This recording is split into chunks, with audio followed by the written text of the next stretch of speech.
السلام علیکم سامعین اکرام، آج کے اس عنوان خاص میں ہم اولیاء اللہ کی 14 منزلوں کی بات کریں گے جو ہر مرید و طالب کے لیے ضروری ہے۔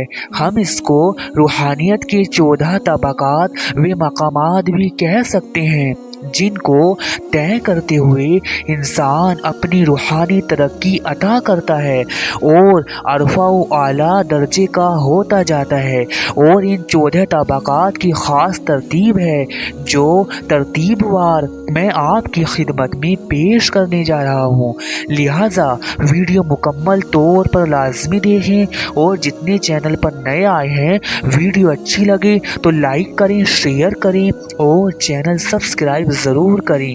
تو چلیے سلسلہ شروع کرتے ہیں۔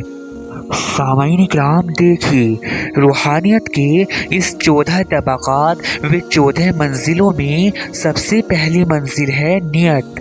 جی ہاں، کیونکہ کتنا ہی اچھا کام ہو کہ جب تک اس کے پیچھے درست نیت نہیں تب تک کوئی فائدہ حاصل نہیں، لہٰذا اس لیے روحانی سفر کے لیے بھی سب سے پہلے آغاز اخلاص فی نیت سے ہوتا ہے، جہاں بندہ اخلاص فی نیت کے ساتھ اپنی زندگی کی راہ کو چنتا ہے، جہاں بندے کی نیت اللہ کی رضا کے ساتھ روحانی ترقی ہوتا ہے۔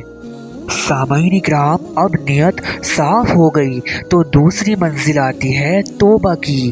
جی ہاں، توبہ، یہاں بندہ اللہ سے اپنے صغیرہ کبیرہ گناہوں، خطاؤں و لغزشوں و نفس کی سرکشی سے توبہ کرتا ہے جو اب تک اس نے کیے، اور یہ توبہ یہیں ختم نہیں ہوتی، جیسے جیسے مقامات بڑھتے رہتے ہیں توبہ کے درجے بھی بڑھتے رہتے ہیں، لہٰذا یہاں بندہ توبہ حاصل کرتے ہوئے اللہ کی قربت کے لیے اپنے دل میں نیک نیت پیدا کرتا ہے۔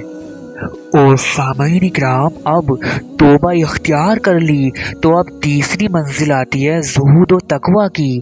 سامعین اکرام، زہد و تقویٰ کا مطلب ہے کہ انسان ایسا ہو جائے کہ دنیا میں تو بے شک رہے، حلال و پاک کھائے و کھلائے، لیکن دنیا کی محبت، حرص و ہوس، لالچ، بغض و حسد و ناسوتی خواہشات سے دل کو پاک و صاف کر لے، منقطع کر لے، تاکہ وہ اللہ کی رضا و قربت کے لیے اپنے دل کو اللہ کے لیے جما پائے، اپنی توجہ کو اللہ کے لیے مرکوز کر پائے۔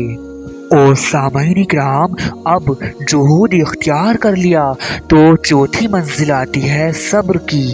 سامعین اکرام، صبر اس روحانی ترقی کے لیے بہت ہی ضروری ہے، کیونکہ اس سفر میں جہود میں انسان کو اپنے حالات کے مطابق بہت سی پریشانیاں، مشکلات و امتحانات کا سامنا کرنا پڑتا ہے، لہٰذا یہاں صبر کا دامن مضبوطی سے تھامنا ہوتا ہے کہ جس کی برکت سے انسان اپنے اس روحانی سفر میں ثابت قدم رہتا ہے اور اس کو طاقت دیتا ہے۔ اور سامعین اکرام، اب صبر اختیار کر لیا تو اسی کے ساتھ پانچویں منزل ہے توکل۔ سامعین اکرام، توکل کا مطلب ہے کہ اللہ کی ذات پر مکمل طور پر با استقامت توکل رکھنا، کیونکہ عام زندگی میں انسان کا توکل ڈگمگا جاتا ہے، لیکن اس روحانی سفر میں کامیاب ہونے کے لیے انسان کو اللہ کی حکمت اور قدرت پر یقین اور بھروسہ کرنا ضروری ہے۔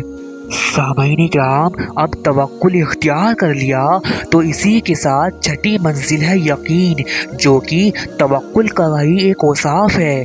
یقین کا مطلب انسان کے دل کی حالت ہے کہ وہ اللہ و اس کے پیغامات پر مکمل طور پر ایمان رکھے۔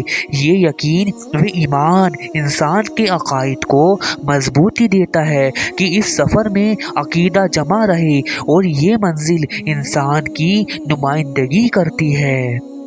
اور سامعین اکرام، اب توکل و یقین اختیار کر لیا تو ساتویں منزل ہے محبت۔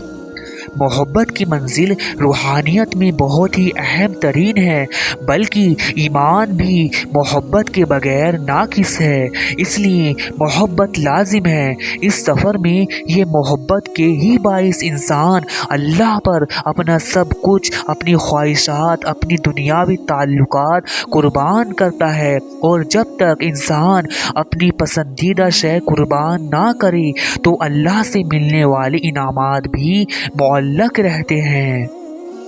اور سامعین کرام، اب محبت اختیار کر لی تو ظاہر سی بات ہے کہ ساتھ میں اخلاص بھی ہوگا، تو 8ویں منزل ہے اخلاص۔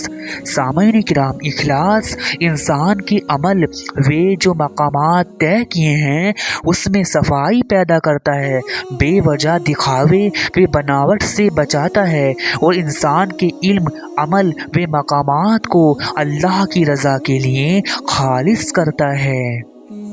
اور سامعین کرام، اب اخلاص اختیار کر لیا تو اسی کے ساتھ 9ویں منزل ہے تواضع۔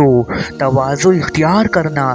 سامعین کرام، تواضع انسان کے اندر عاجزی و انکساری پیدا کرتی ہے۔ انسان نے جو علم، جو عمل و مقامات طے کیے ہیں اس میں تکبر سے بچاتی ہے، انانیت سے بچاتی ہے، لہٰذا اس روحانی ترقی کے لیے انکساری و تواضع بہت ضروری ہے۔ اور سامعین کرام، اب تواضع اختیار کر لیا ہے تو 10ویں منزل ہے شکر۔ شکر انسان کی روحانی ترقی کے لیے ایک علامت ہے۔ شکر کی باعث انسان کو جو کچھ بھی عطا ہوا ہے اس کی بے قدری و ناشکری سے انسان کو محفوظ کرتا ہے۔ اس کی برکت سے، یعنی شکر کی برکت سے، انسان اللہ کے ہر انعام و نعمت پر اللہ کی شکر گزاری کرتا ہے۔ اور سامعین کرام، اب شکر اختیار کر لیا تو 11ویں منزل ہے خشوع و خضوع۔ سامعین کرام، عبادت میں انسان کی روح کی صفائی کے لیے خشوع و خضوع ایک علامت ہے۔ جہاں انسان عبادت کے دوران دل و دماغ کی حاضری کے ساتھ عبادت میں اللہ کے حضور مکمل طور پر حاضر ہوتا ہے۔ اور سامعین کرام، اب خشوع و خضوع اختیار کر لیا تو 12ویں منزل ہے مراقبہ۔ سامعین کرام، مراقبہ دل و روح کی تاک جھانک کا نام ہے کہ جس میں انسان اپنے اندر تاک جھانک کر اللہ کی موجودگی و اس کے مشاہدے کو محسوس کرتا ہے۔ اس سے روحانی تعلقات مضبوط ہوتے ہیں۔ اور سامعین کرام، اب مراقبہ اختیار کر لیا تو 13ویں منزل ہے محاسبہ۔ سامعین کرام، محاسبہ میں انسان نے جو کچھ اچھا برا کیا ہے، انسان کہاں ہے، کس منزل پر ہے، اس سب میں اپنا محاسبہ کرتا ہے۔ انسان اپنے عمل کا حساب کتاب لیتا ہے اور اپنی غلطیوں کا اعتراف کرتا ہے تاکہ آئندہ اس غلطی سے باز رہے۔ اور سامعین کرام، اب محاسبہ اختیار کر لیا تو 14ویں منزل ہے فنا۔ سامعین کرام، فنا کا مطلب ہے کہ اللہ کی کامل بندگی اختیار کرتے ہوئے، اس کے محبت و عشق میں غوطہ زن ہوتے ہوئے، اپنی ذاتی خواہشات سے، ہر طرح کی بری خصلت و اوصاف سے نکل کر مکمل طور پر خود کو اللہ کے سپرد کرتے ہوئے اور اپنے اوصاف کو درجہ کمال پر پہنچا کر اپنی خودی کو نور الہی میں فنا کر دینا ہی فنا یا فنا فی اللہ ہے، اور خود کو اللہ کے نور میں فنا کرنا ہی بقائے ذات کا ذریعہ ہے۔ سامعین کرام، تو یہ تھے روحانیت کے 14 طبقات۔ امید کرتا ہوں آپ کو پسند آئے ہوں گے، لہٰذا اسی طرح دین حق، اولیاء اللہ و صوفیزم پر دلچسپ و اہم معلومات حاصل کرنے کے لیے اپنے چینل علم صوفیانہ سے جڑے رہیں، اور ہمارے چینل علم صوفیانہ کو زیادہ سے زیادہ لائک کریں، شیئر کریں، اور ہمارا چینل سبسکرائب ضرور کریں۔